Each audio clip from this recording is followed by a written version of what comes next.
Halo sobat internet, selamat datang di channel saya. Perkenalkan, nama saya Ilham. Pada kesempatan kali ini, saya selaku peserta prakerja yang mengambil kelas Cyber Security untuk Profesional Intelijen Bisnis dari cariilmu.co.id akan membawakan 5 materi post-test. Oke, kita masuk ke materi pertama, yaitu skenario serangan virus ransomware dengan jenis ekstensinya yaitu WannaCry. Sebelum masuk ke dalam pembahasan skenario insiden serangan virus ransomware, saya akan jelaskan dulu sedikit apa itu ransomware. Ransomware adalah jenis perangkat lunak berbahaya yang menginskripsi atau mengunci data pada perangkat komputer sehingga data tidak dapat diakses atau dibuka. Dan untuk dapat membuka atau mengakses kembali terhadap data memerlukan kunci deskripsi atau pembuka dengan cara korban membayarkan nominal yang diminta melalui transfer ke alamat dompet cryptocurrency si penyerang.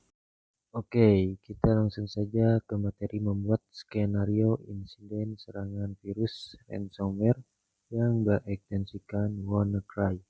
Sobat internet, bisa dilihat pada bagian atas sebelah kiri ada seorang yang menggunakan topeng, kita sebut saja dia penjahat siber. Pada bagian tengah ada pesan email, di bagian bawah ada seorang wanita yang sedang mengoperasikan komputer dan terhubung dengan jaringan internet di kantor. Kita sebut aja Nina sebagai korban. Pada langkah utama dalam insiden ini, yaitu penjahat siber mengirimkan pesan email kepada Nina sebagai korban yang dibuat seolah-olah pesan tersebut dikirim oleh karyawan internal di kantornya Nina, sehingga membuat Nina percaya atau terkelabui dengan isi pesan email yang dikirim oleh si penjahat cyber tersebut.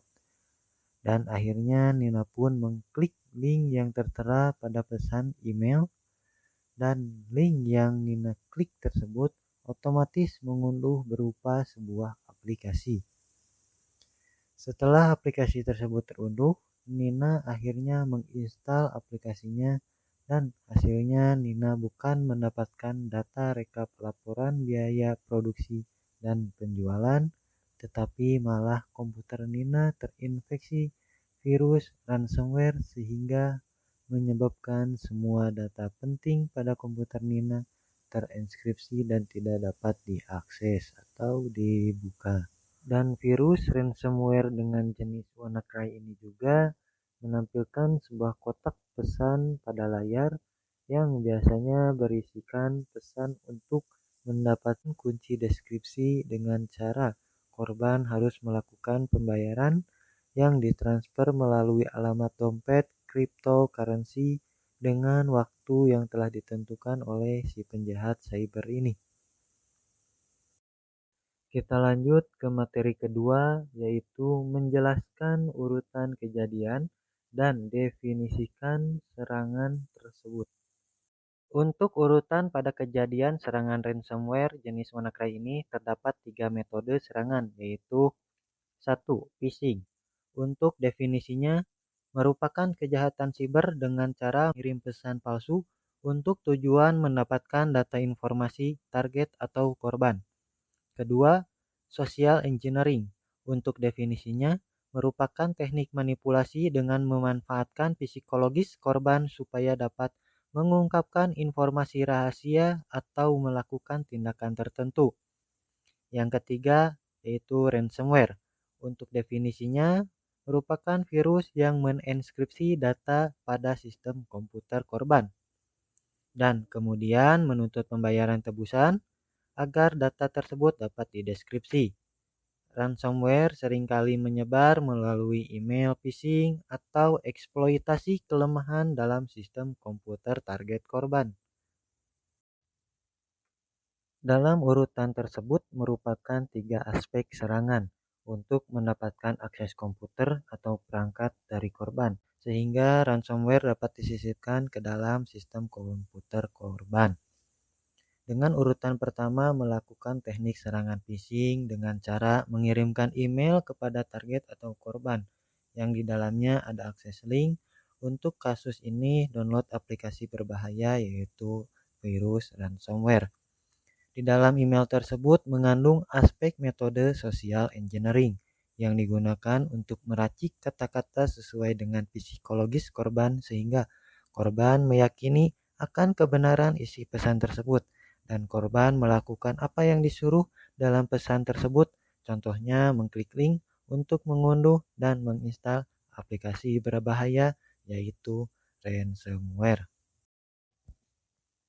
Oke, kita lanjut ke materi ketiga yaitu dampak serangan ransomware yang berekstensikan WannaCry.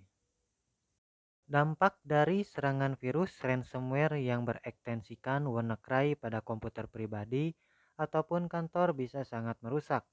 Virus ini dapat menginskripsi data di komputer korban dan meminta tebusan untuk mendeskripsi data tersebut. Ini bisa mengakibatkan kerugian finansial, kehilangan data yang berharga, dan gangguan serius pada operasi bisnis. Pada penjelasan di atas terdapat aspek serangan terhadap keamanan cyber, yaitu CIA. Yang pertama, aspek confidentiality atau kerahasiaan.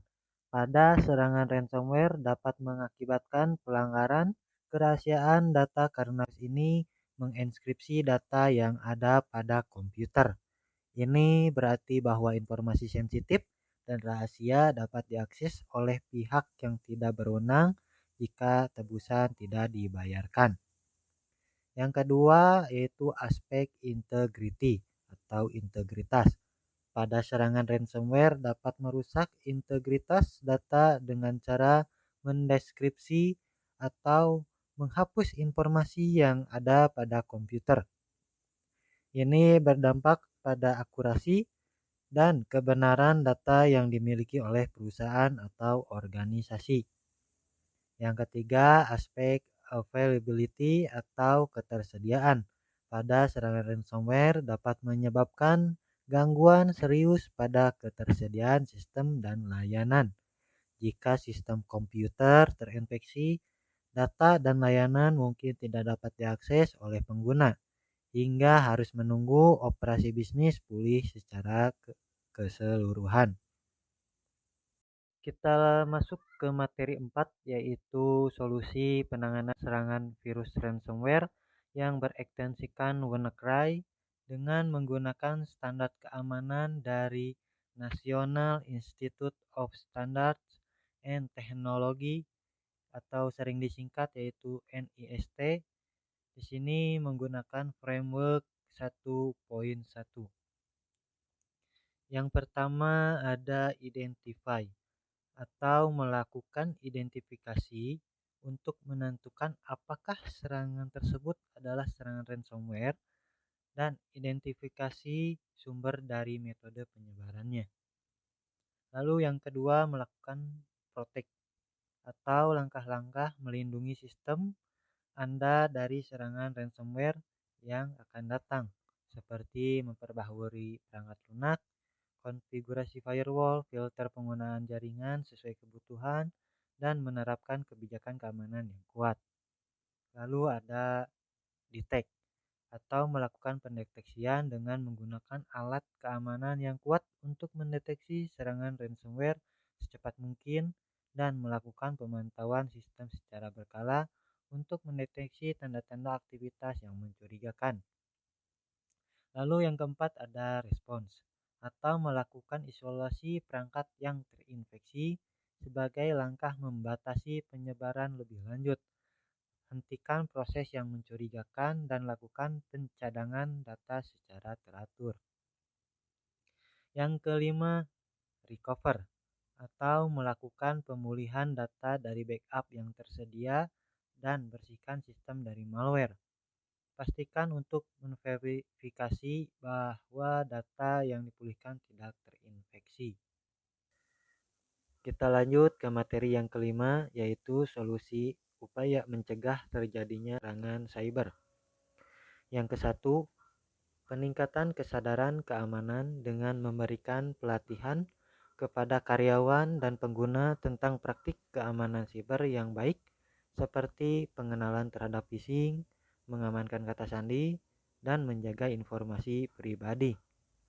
Yang kedua, memastikan sistem operasi, perangkat lunak, dan aplikasi selalu diperbaharui dengan patch keamanan terbaru untuk mengatasi kerentanan yang ditemukan. Ketiga, penggunaan keamanan jaringan dengan menerapkan firewall, antivirus, dan perlindungan malware untuk mengamankan jaringan dan perangkat dari ancaman cyber. Yang keempat, pisahkan jaringan internal dari jaringan publik dan segmentasi jaringan internal untuk mengurangi resiko penyebaran serangan. Yang kelima, batasi akses hanya kepada orang yang membutuhkan dan terapkan prinsip privilege least privilege, yang berarti pengguna hanya memiliki akses yang diperlukan untuk menjalankan tugasnya. Yang keenam, lakukan pemantauan untuk mendeteksi aktivitas mencurigakan atau aktivitas tidak sah pada jaringan dan sistem.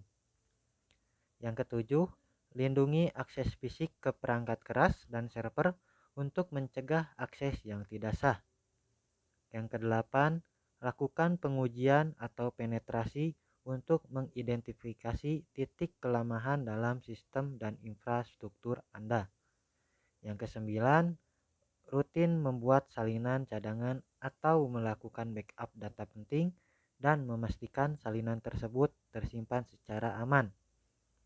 Yang ke-10, pengawasan dan periksa kebijakan keamanan pihak ketiga atau vendor sebelum berkolaborasi dengan mereka, terutama jika melibatkan akses ke dalam sistem.